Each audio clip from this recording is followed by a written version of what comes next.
খাদ্য বান্ধব কর্মসূচির মেয়াদ আগামী অর্থবছরে ৬ মাসে উন্নীত করার প্রস্তাব করছি। আগামী অর্থবছর থেকে বেশ কিছু ভাতার হার বৃদ্ধি করার প্রস্তাব করছি। জুলাই গণঅভ্যুত্থানের শহীদদের পরিবার এবং আহতদের জন্য ভাতা প্রদানের লক্ষ্যে নীতিমালা প্রণয়ন করা হবে। সামাজিক নিরাপত্তা এবং অন্তর্ভুক্তিমূলক উন্নয়ন। প্রিয় দেশবাসী, দরিদ্র, প্রান্তিক ও ঝুঁকিগ্রস্ত জনগোষ্ঠীর দারিদ্র্য হ্রাস, সামাজিক বৈষম্য হ্রাস এবং জীবনযাত্রার মান উন্নয়ন নিশ্চিত করতে এবারের বাজেটে সুবিধাভোগীর সংখ্যা এবং মাথাপিছু বরাদ্দ উভয়ই বৃদ্ধি করার দিকে নজর দিয়েছি। এই প্রেক্ষাপটে আগামী অর্থবছর থেকে বেশ কিছু ভাতার হার বৃদ্ধি করার প্রস্তাব করছি।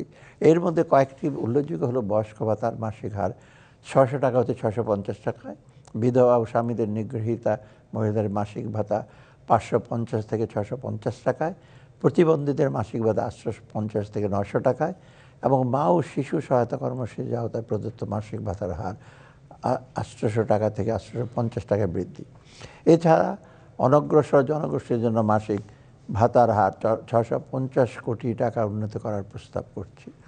প্রিয় দেশবাসী, মূল্যস্ফীতি কষাঘাত থেকে প্রান্তিক জনগোষ্ঠীকে সুরক্ষা দিকে জানুয়ারি ২০২৫ হতে ট্রেডিং কর্পোরেশন অব বাংলাদেশের মাধ্যমে স্মার্ট ফ্যামিলি কার্ডের ভিত্তিতে ৫৭ লক্ষ পরিবারকে মসুর ডাল, সয়াবিন তেল ইত্যাদি নিত্য প্রয়োজনীয় পণ্য সরবরাহ করা হচ্ছে। এছাড়া আমি খাদ্য বান্ধব কর্মসূচির মেয়াদ আগামী অর্থবছরে ৬ মাসে উন্নীত করার প্রস্তাব করছি।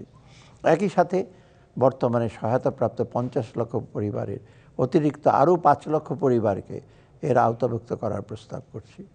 প্রিয় দেশবাসী, জুলাই গণঅভ্যুত্থানের ইতিহাস ও স্মৃতি সংরক্ষণের গণঅভ্যুত্থানের শহীদদের পরিবার এবং আহত ছাত্র জনতার পুনর্বাসন সহ গণঅভ্যুত্থানের আদর্শ ও চেতনাকে রাষ্ট্রীয় ও জাতীয় জীবনে সুপ্রতিষ্ঠিত করার উদ্দেশ্যে ইতিমধ্যে জুলাই গণঅভ্যুত্থান অধিদপ্তর প্রতিষ্ঠা করা হয়েছে এবং গণভবনকে জুলাই গণঅভ্যুত্থান স্মৃতি জাদুঘর হিসাবে প্রতিষ্ঠার কার্যক্রম চলমান রয়েছে। শীঘ্রই জুলাই গণঅভ্যুত্থানের শহীদদের পরিবার এবং আহতদের জন্য ভাতা প্রদানের লক্ষ্যে নীতিমালা প্রণয়ন করা হবে। এছাড়াও তাদের চিকিৎসা ও পুনর্বাসনের জন্য প্রয়োজনীয় কার্যক্রম গ্রহণ করা আছে। আগামী ২০২৫-২৬ অর্থবছরে জুলাই গণঅভ্যুত্থানের শহীদদের পরিবার এবং আহতদের জন্য ৪২৫ কোটি ২০ লক্ষ টাকা বরাদ্দ রাখার প্রস্তাব করছি।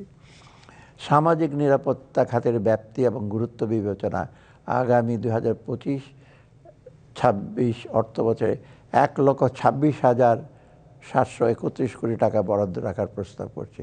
এক্ষেত্রে পেনশন ব্যতীত সামাজিক নিরাপত্তা বিস্তৃতির জন্য ২০২৫-২৬ অর্থবছরের বরাদ্দের পরিমাণ দাঁড়াবে ৯১,২৯৭ কোটি টাকা।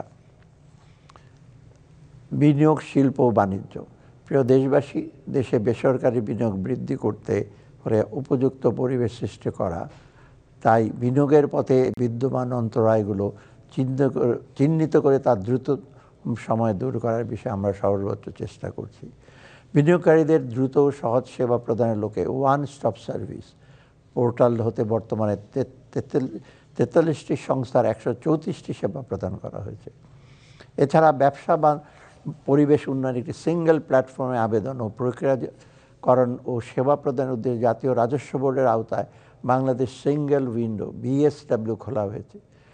বিদেশি বিনিয়োগ বৃদ্ধির জন্য বিনিয়োগকারীদের জন্য একটি পাইপলাইন তৈরি করা হচ্ছে। এর মাধ্যমে বিনিয়োগের প্রতিশ্রুতিকে ট্র্যাকিংয়ের মাধ্যমে প্রকৃত বিনিয়োগে রূপান্তর করা হবে।